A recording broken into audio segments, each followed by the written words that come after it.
गंगा नदी में ससुराल। पापा इतने साल हो गए हम कहीं घूमने नहीं गए। हर बार कहीं पर घूमने की बात आती है तो आप टाल जाते हो। सब लोग वैकेशंस में घूमने जाते हैं, हम लोग कब जाएंगे? अरे बेटा तू भी किसके चक्कर में पड़ गई? तेरे पापा एक नंबर के कंजूस हैं। कितने साल पहले मैंने हरिद्वार जाकर गंगा जी में नहाने की मनौती मानी थी। आज तक गंगा नहाने तो नहीं ले गए, घुमाने क्या खाक ले जाएंगे? अरे भाग्यवान, अपने पति परमेश्वर के बारे में ऐसी बातें करते शर्म नहीं आती तुम्हें? जानती तो हो पुलिस की नौकरी हमारी व्यस्तता रहती है, हमें भी कोई शौक नहीं है पत्नी को नाराज़ करने का। हाँ तो फेरे भी नौकरी के साथ ही ले लेने चाहिए थे ना। मुझसे शादी किस लिए की थी आपने? अपने गंदे कपड़े धुलवाने और रोटी बनवाने के लिए? बड़े आए पुलिस वाले। लो भाग्यवान, तुम्हारे तो सुर ही बिगड़ गए। अरे मैंने ये तो नहीं कहा कि मैं तुम्हें कभी कहीं नहीं ले जाने वाला हूँ। बस थोड़ी फुर्सत मिलने दो, फिर देखो कैसे मैं तुम्हें सबसे पहले गंगा स्नान करा कर लाता हूँ। हाँ हाँ देख लेंगे, ना 9 मन तेल होगा ना राधा नाचेगी। मम्मी पापा बस भी करो यार, आप दोनों तो बैलों की तरह हर समय सींग भिड़ाकर लड़ने को तैयार रहते हो। कहाँ की बात कहाँ ले जाते हो आप लोग। अच्छा पापा, आप ना एकदम सीरियसली बोलो, आप हम लोगों को लेकर कहीं चलने वाले हो या नहीं? बेटा देखो, अभी तो बहुत ठंड है, हम लोग गर्मियों में चलेंगे ना। अभी तुम्हारी छुट्टी करानी पड़ेगी तो स्कूल का नुकसान हो जाएगा। पापा कल से मेरे विंटर वैकेशन स्टार्ट हो रहा है तो छुट्टियों की तो नो टेंशन। अरे बेटा लेकिन अभी ठंड बहुत है ना, हरिद्वार में तो और भी ज़्यादा ठंड होगी। हाँ पापा ये सही है, समर वैकेशन में गर्मी बहुत होती है, विंटर वैकेशन में सर्दी बहुत होती है और बाकी टाइम स्कूल की वजह से जा नहीं सकते। इस तरह तो हम कभी कहीं नहीं जा पाएंगे। अच्छा बेटा चल, तू नाराज़ मत हो, बिल्कुल अपनी माँ पर गई है, झगड़ालू नंबर 1, अपनी बात मनवा कर ही मानती है। प्रिया की बात सुनकर गौतम हरिद्वार के लिए होटल और टिकट देखने लगता है।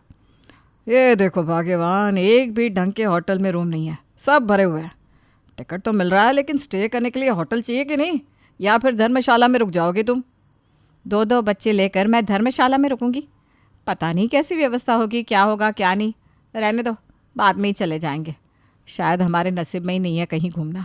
माधवी अभी उदास मन से बैठी थी कि तभी उसकी मौसी की बेटी का फ़ोन उसके पास आता है। अरे दीदी कैसी हो, कहाँ रहती हो, आपका तो कुछ पता ही नहीं चलता। अरे बस राधा, कहाँ जाना है, यहीं है इंदौर में। तू बता कैसी है, जीजा जी की कहाँ पोस्टिंग है इस समय? हम तो हरिद्वार आ गए दीदी, बहुत अच्छी जगह है। हमने तो अपनी ज़मीन लेकर यहीं मकान बनवा लिया है, सब सुख सुविधा है घर में। गंगा मैया की कृपा से आनंद ही आनंद है। अब जब तक इनकी पोस्टिंग यहाँ रहे सो रहे, उसके बाद भी हम अब उनके साथ यहाँ वहाँ उठाए गिरोह की तरह दौड़ने वाले नहीं हैं। बार बार इनके ट्रांसफ़र की वजह से बच्चों की पढ़ाई भी बहुत डिस्टर्ब होती है। अब तो यहीं अपने घर में रहेंगी सुकून से। क्या बात कर रही है तू, हरिद्वार में आ गई है? क्या संजोग की बात है, अभी मैं और तेरे जीजा जी हरिद्वार आने की ही सोच रहे थे, लेकिन क्या बताएं एक भी होटल में कमरा नहीं मिल रहा है, इसलिए आने का प्रोग्राम ही कैंसिल कर दिया। दीदी ये तो गंगा मैया का इशारा है आपको। देखो ठीक उसी समय पर मैंने आपको कॉल किया जब आप हताश हो गई थी। मतलब उसके पीछे ज़रूर प्रभु की इच्छा है। आप लोग आ जाइए हरिद्वार, यह मेरा अपना घर है, आपके लिए कमरे की कमी नहीं रहेगी, हमें भी सेवा का मौका मिल जाएगा। बहन के मुंह से ऐसी बातें सुनकर माधवी बहुत खुश हो जाती है। अजी सुनते हो, देखो गंगा मैया का खुद बुलावा आ गया, राधा हरिद्वार शिफ्ट हो गई है, बोल रही है कि हम लोग आराम से उसके घर रह सकते हैं। अब तो आपका होटल का खर्चा भी बच गया। आप कोई बहाना बचाए क्या आपके पास, या फिर चल रहे हैं हम? अरे बाबा अब तो कोई बहाना नहीं है, चलो चलो चलते हैं, कर लो तुम भी दर्शन। अगले सप्ताह माधवी अपने पति गौतम, बड़ी बेटी प्रिया और छोटी चिंकी के साथ हरिद्वार पहुंच गई थी। ये लो जी, पहले तो कूद कूद कर हमें अपने घर इनवाइट कर लिया और अब स्टेशन पर लेने तक नहीं आया। ये क्या तरीका हुआ मेहमान नवाजी का? आप रुकिए, मैं फ़ोन लगाती हूँ। राधा, हमारी ट्रेन पहुँच गई है स्टेशन पर। भाई पहली बार हम लोग आए हैं हरिद्वार, हमें यहाँ के रास्ते वगैरह भी पता नहीं है। तुम ऐसा करो ना, हरीश को भेज दो हमें लेने के लिए। अच्छा दीदी आप वहीं रुकिए, मैं हरीश को कहती हूँ, वो आप लोगों को लेने स्टेशन चले आएंगे। थोड़ी देर में राधा का पति हरीश माधवी और उसके पूरे परिवार को लेने के लिए पहुंच गया था। राधा के घर पहुंचकर, अरे राधा तेरे हरिद्वार में तो बहुत ठंड है भाई, हाथ पैर सुन्न पड़े जा रहे हैं, और ऐसी सर्दी में तूने इतनी देर स्टेशन पर खड़ा रखा, ऐसे खातिरदारी करते हैं क्या मेहमानों की? माफ़ करना दीदी, मुझे तो यही लगा था कि आप टैक्सी लेकर आ जाओगी। खैर गलती तो मेरी है, मैंने एक बार भी पूछा नहीं था आपसे। अच्छा जो हुआ सो हुआ, अब आप आइए ना, गर्मा गर्म चाय पीजिए, ठंड दूर भाग जाएगी। अरे राधा सुन ना, चाय के साथ ना नमकीन बिस्किट वगैरह मत निकालना। तुझे पता है ना, सब नकली तेलों में बनाकर बेचते हैं ये लोग। इससे अच्छा तू थोड़े ब्रेड पकौड़े बना ले, भूख सी लग रही है, बढ़िया सा नाश्ता भी हो जाएगा। अच्छा दीदी, जैसा आप कहें। बुरा मत मानना राधा, लेकिन एक बात कहूँ, तुम्हारी दीदी है बड़ी मुंहफट। ऐसे कौन फरमाइश करता है किसी के घर जाकर? अरे छोड़िए ना, दीदी शुरू से ही थोड़े खुले विचारों की है, जो मन में आता है बोल देती है। आप उनकी बातों का बुरा मत मानो। कुछ देर बाद राधा पकौड़े बनाकर वहाँ ले आती है। क्या बात है दीदी, चाय ख़त्म नहीं किया आपने? राधा बुरा मत मानियो, लेकिन चाय में मज़ा नहीं आया। तो एक कप कड़क सी चाय पिला दे, नहीं तो मेरी तो थकान ही नहीं जाएगी। हाँ हाँ, क्यों नहीं दीदी, आपका अपना घर है। एक कप क्यों, आप 2 कप चाय पी लो। राधा एक बार फिर चाय बनाने लगती है शाम के समय। दीदी जीजाजी, आप लोग इसी समय जाकर गंगा जी में स्नान कराइए, फिर हम लोग आराम से बैठकर गप्पे लगाएंगे, बचपन की यादें ताज़ा करेंगे। अरे नहीं नहीं, मैंने सुना है सुबह सुबह गंगा आरती होती है, उस समय हर की पौड़ी पर जाना बहुत अच्छा होता है। हम लोग भी सुबह ब्रह्म मुहूर्त में ही गंगा जी के स्नान करके दर्शन करेंगे। मुझे पता है तुझे हमारे खाने पीने की चिंता हो रही होगी ना। चल तू ऐसा करना, सुबह उठ के हम सब के लिए थोड़ा सा नाश्ता बनाकर पैक कर देना। और हाँ, सवेरे ज़्यादा कुछ नहीं बनाना, हाँ बस 1 कप चाय बना देना, बाकी आलू के पराठे उधर ले जाकर हम दर्शन करने के बाद वहाँ नाश्ता कर लेंगे। अब ऐसे भी तो अच्छा नहीं लगता ना कि घर से ही खाकर चले जाए। ये क्या मुसीबत है, सुबह 4 बजे उठकर कौन चाय नाश्ता बनाएगा? अरे 2 घंटे का काम था, 10 बजे तक घर आकर चाय नाश्ता कर लेते ये लोग। अब क्या करूं, दीदी ने खुद से कहा है, इनकार भी नहीं कर सकती। अगले दिन सुबह 4 बजे उठकर राधा सबके लिए चाय नाश्ता बनाकर टिफ़िन में पैक कर देती है और 1 घंटे बाद ठीक 5 बजे माधवी अपने परिवार के साथ गंगा स्नान के लिए निकल जाती है। हर की पौड़ी पर पहुंचकर, मम्मी, इतनी ठंड में यहाँ पर खड़ा भी नहीं हुआ जा रहा। इस बर्फ से पानी में मैं तो नहीं नहा सकती। मैंने तो दूर से ही हाथ जोड़ लिए, आप अपना देख लो। वैसे भी मन्नत तो आपने मांगी थी ना, हमारा नहाना कोई कंपलसरी नहीं है। सही बताओ तो बेटा, यहाँ आकर तो मेरी हिम्मत भी जवाब दे गई है। यहाँ पर ज़्यादा देर तक खड़े रहे ना तो मेरी तो कुल्फ़ी ही जम जाएगी। तेरे पापा ठीक ही कह रहे थे, बहुत ठंड है रे बाबा। नहीं नहीं, तब तो तुम दोनों माँ बेटी को ऐसा लग रहा था कि मैं सिर्फ बहानेबाजी कर रहा हूँ। अब तुम लोग यहाँ आए हो ना तो मैं सबको नहला कर ही ले जाऊँगा। अरे छोड़िए ना, क्यों ज़िद कर रहे हैं? ऐसा करो, सब लोग गंगा जी में थोड़ा सा पैर डुबा के बाकी शरीर पर हल्के से गंगा जल से छींटे लगा लो। और तुम्हारी मौसी ने जो नाश्ता वगैरह दिया है ना, चुपचाप कोने में बैठकर उसे खा लो। पर यहाँ से वापस राधा के घर के लिए निकल जाते हैं। कैसी बात करते हैं, मौसम देखिए आप, बर्फीला हो रखा है। इस बर्फीले पानी में पैर डालकर क्यों बच्चों को ठंड लगाना चाह रहे हैं? रहने दो बच्चों, पानी में पैर डालने की भी कोई ज़रूरत नहीं है। चलिए जल्दी जल्दी कुछ खा लेते हैं। कहते हैं खाली पेट ना ठंड भी ज़्यादा लगती है। माधवी के तो ठंड को देखकर ही हौसले पस्त हो गए थे, इसलिए वो लोग चुपचाप वापस लौट जाते हैं। अरे दीदी, बहुत जल्दी आ गए आप लोग गंगा स्नान करके, बिल्कुल भी भीड़ नहीं थी क्या? देखो राधा, बातें ना बाद में करेंगे, पहले तो तुम गर्मा गर्म चाय पिलाओ, बहुत ठंड लग रही है। बाकी बातें मैं तुम्हें विस्तार से बताती हूँ। माधवी की बात सुनकर राधा रसोई में जाकर चाय का पानी चढ़ा देती है। अरे राधा, बच्चे तो चाय पियेंगे नहीं, इनके लिए ऐसा करो 2 गिलास गर्म दूध लेते आना, बच्चों को भी तो ठंड लगी होगी ना। ठीक है दीदी, कर देती हूँ बच्चों के लिए दूध गर्म। कुछ देर में राधा टेबल पर चाय लाकर रख देती है। राधा, एक बात बता, तेरा घर तो गंगा जी से इतना नज़दीक है, तुम्हारे घर पे तो गंगा जी का पानी ही आता होगा ना? हाँ जी जी, बिल्कुल ठीक कह रही हैं आप, हमारे घर गंगा जी का ही पानी आता है। अरे तो फिर बन गई बात। तू ऐसा कर, फटाफट गीज़र ऑन कर दे, हम तो बाथरूम की टोटी के नीचे बैठ कर ही नहा लेंगे, वही हमारा गंगा स्नान है। और वैसे भी ना, नल में पहुंच जाने से गंगा जल बदल थोड़ी ना जाना है, क्या फ़र्क पड़ता है कि हर की पौड़ी पर बैठ कर नहाओ या बाथरूम में नल के नीचे। माधुरी की बात सुनकर राधा का भी सर चकरा जाता है। ठीक है दीदी, जैसा आपको सही लगे, मुझे कोई दिक्कत नहीं है, मैं गीज़र ऑन कर देती हूँ, आप लोग यहीं पर नहा लीजिए। लेकिन एक बात बताइए, आप नहाने के लिए गए तो थे, फिर वहाँ ऐसा क्या हुआ? अरे होना क्या था राधा, यहाँ से तो हम चले गए, लेकिन जैसे ही सुबह सुबह कोहरे में हमने वहाँ पैर रखा, अरे भाई हमारा तो पूरा शरीर ही ठंड से जम गया।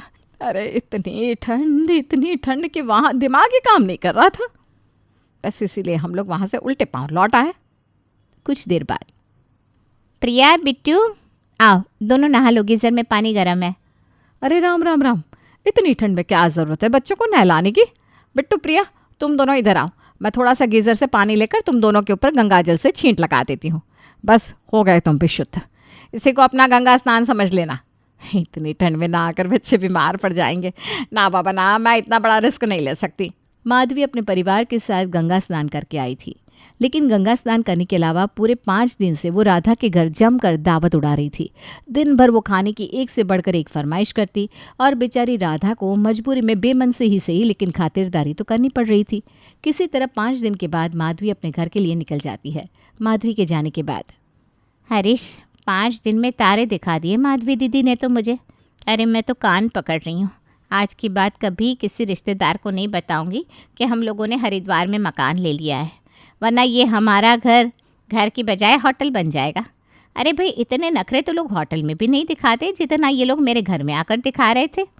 क्यों, तुम ही तो बिछी जा रही थी ना, मेरी दीदी आ रही है, मेरी दीदी आ रही है। अब क्या हो गया, बस एक ही रिश्तेदार में मन भर गया तुम्हारा?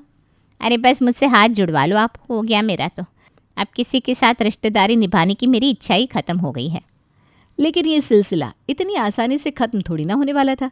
1 सप्ताह बाद अचानक राधा के दरवाजे पर दस्तक होती है और जब वो दरवाज़ा खोलती है तो सामने उसे एक बूढ़ी महिला खड़ी नजर आती है। जी आप कौन? है, अब क्यों पहचानेगी तू अपनी चाची को? मैं तो तेरे यहाँ नहीं जा रही थी। मैंने कहा अभी बरसों से इस राधा ने सुध नहीं ली मेरी, फिर अचानक कैसे चली जाऊँ उसके यहाँ। लेकिन माधवी बहुत जिद करने लगी, बोली राधा बिल्कुल बदली नहीं, बिल्कुल जस की तस है, दिल खोल कर स्वागत करती है अपने मायके वालों का। अरे अभी याद आया तुझे कि मैं चलूं? आप कहीं लामपुर वाली मौसी की ननद तो नहीं हो? अब सही पकड़ा तूने। हाँ बेटा, मैं लामपुर वाली चाची हूँ, लेकिन हम ना बड़े नाराज़ है तुझसे। जब हरिद्वार में घर है तेरा तो कभी बताया क्यों नहीं? कितने सालों से मेरा अरमान था कि मैं गंगा जी घूमने जाऊँ, लेकिन क्या बताऊँ बेटा, एक दिन में आना जाना भाग दौड़ करना मुझसे नहीं हो पाता। अब तो यहाँ आ गई है ना, आराम से तेरे यहाँ 2-3 दिन रुक कर गंगा जी के दर्शन करूँगी।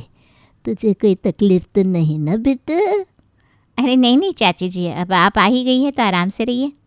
सुन बेटा, उम्र हो गई है ना मेरी, अकेले घाट पर जाने में थोड़ा डर सा लगता है।